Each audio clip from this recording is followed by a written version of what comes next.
বিরোধীদের দাবি মেনে সংসদের বাদল অধিবেশনে অপারেশন সিন্দুর নিয়ে আলোচনায় রাজি হয়েছে নরেন্দ্র মোদীর সরকার। সেই মতো আলোচনাও শুরু হয় সংসদের দুই কক্ষেই। মঙ্গলবার 29শে জুলাই আলোচনা সভায় পেহেলগাম হামলায় মূল অভিযুক্ত 3 জিহাদিকে নিকেশ করার সময় নিয়ে প্রশ্ন তুলে দিলেন কনৌজের সমাজবাদী পার্টির সাংসদ অখিলেশ যাদব। প্রসঙ্গত, সোমবার 28শে জুলাই অপারেশন মহাদেবের মাধ্যমে পেহেলগাম হামলার অভিযুক্ত 3 জিহাদিকে নিকেশ করে ভারতীয় সেনা, সিআরপিএফ ও জম্মু কাশ্মীরের টিম। এই ব্যাপারে মঙ্গলবার অখিলেশ প্রশ্ন তোলেন, একটা বিষয় জানতে চাই, সংসদে বাদল অধিবেশন চলাকালীন এতদিন পর হঠাৎ করে পেহেলগাম হামলায় যুক্ত 3 জিহাদিকে খোঁজ পাওয়া গেল। 3 জিহাদির কি করে খোঁজটা পাওয়া গেল? অখিলেশ বলেন, জিহাদি জানে শেষ হয়েছে, আমরা সকলেই খুশি, কিন্তু সব সময় রাজনৈতিক লাভ দেখা ঠিক নয়। আমার প্রশ্ন, এনকাউন্টার কালই কেন হলো? যদি আমরা এতটাই প্রযুক্তিগত দিক থেকে এগিয়ে, তাহলে পুলওয়ামায় যে গাড়ি করে বিস্ফোরক এসেছিল সেই গাড়িটির খোঁজ আজও কেন পাওয়া গেল না? কি বলছেন অখিলেশ যাদব, শোনাবো। ये जो अभी आतंकवादी मारे गए हैं, आतंकवादी मारे जाते हैं, हम सब पक्ष में हैं, लेकिन हर जगह राजनीतिक लाभ आखिरकार कौन उठा रहा है? क्योंकि मैं अपनी बात खत्म कर रहा था, अध्यक्ष महोदय ये पूछ रहे हैं कि आज महादेव ऑपरेशन पे मैं धन्यवाद क्यों नहीं दे रहा हूं। अध्यक्ष महोदय, जिस समय समर्थन की बात आई, पूरे देश के जितने भी राजनीतिक दल हैं वो आपके साथ थे। आखिरकार एनकाउंटर कल ही क्यों हुआ?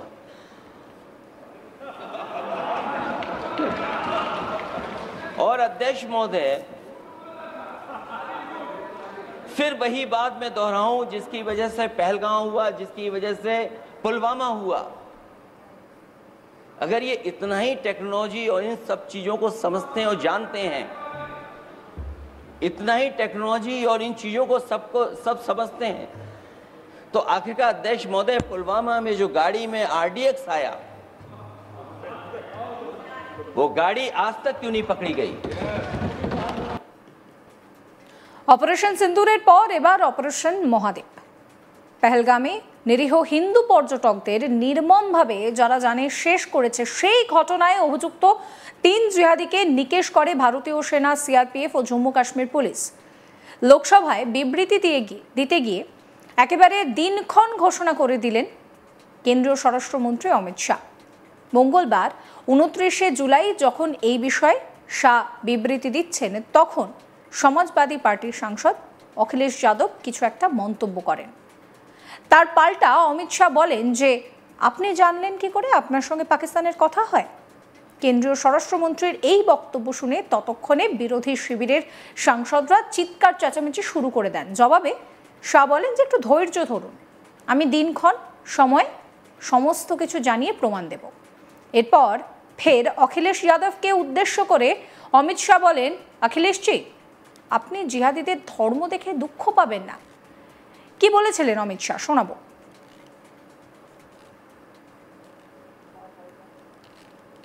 मान्यवर, आज मैं सदन को बताते हुए बहुत खुश हूं। मोदी जी ने ऑपरेशन सिंदूर कर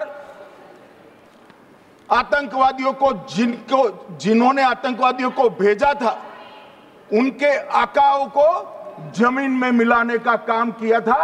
सेना और सीआरपीएफ ने वो आतंकवादियों को भी समाप्त कर दिया। और मान्यवर,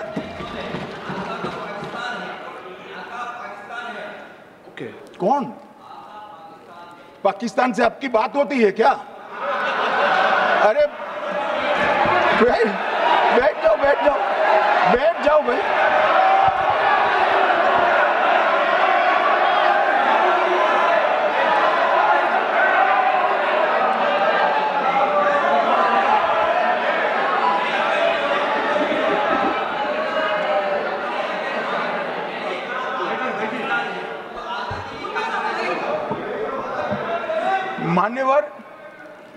मान्यवर मैं बताता हूं कैसे इनके आका मारे गए, वो भी नाम के साथ बताता हूं, जगह के साथ बताता हूं, घंटे मिनट और सेकंड के साथ बताता हूं।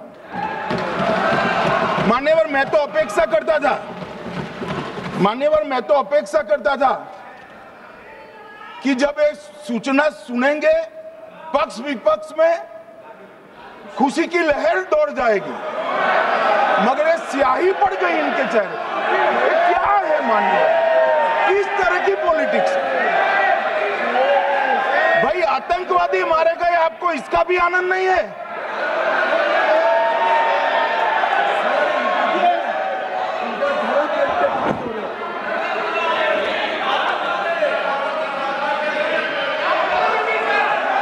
अखिलेश जी बैठ जाइए, मेरा पूरा जवाब सुनिए, आपका सब जवाब आ जाएगा।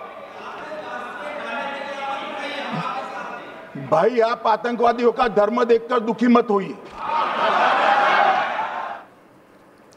আপনারা শুনলেন যে অমিত শাহ অখিলেশ যাদবকে ঠিক কিভাবে উত্তর দিচ্ছেন, যে এই পুরো বিষয়টা নিয়ে এত কিছু, সেখানে অখিলেশ যাদব তিনি বলছেন, তিনি প্রশ্ন করছেন এই অপারেশন সিন্দুর নিয়ে। তিনি বলেন যে অপারেশন সিন্দুরের সময় একটা সময় এমন মনে হয়েছিল যে পাকিস্তানের লাহোর, করাচি, এমনকি পাক অধিকৃত কাশ্মীর আমরা দখল করে নেব, কিন্তু আমরা দেখলাম যে দেশের সেনা যখন একেবারে তৈরি তখন হঠাৎ করে তারা পিছু হটলো। হঠাৎ করে সংঘর্ষ বিরতি কেন ঘোষণা করলো সরকার? অখিলেশ বলেন আমরা জানি যে সরকারের অনেক বন্ধু আছে, তাই হয়তো সরকার সেই বন্ধুদের দায়িত্ব দিয়েছিল সংঘর্ষ বিরতি দেখা নিয়ে। কি বলছেন এই নিয়ে অখিলেশ যাদব, শোনাবো। फौज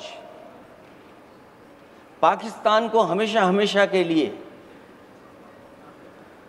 एक पाठ पढ़ा सकती थी, एक ऐसा संदेश जाता कि भविष्य में पाकिस्तान कभी ये हिम्मत नहीं जुटा पाता। और ऐसा भी लगा हम लोगों को,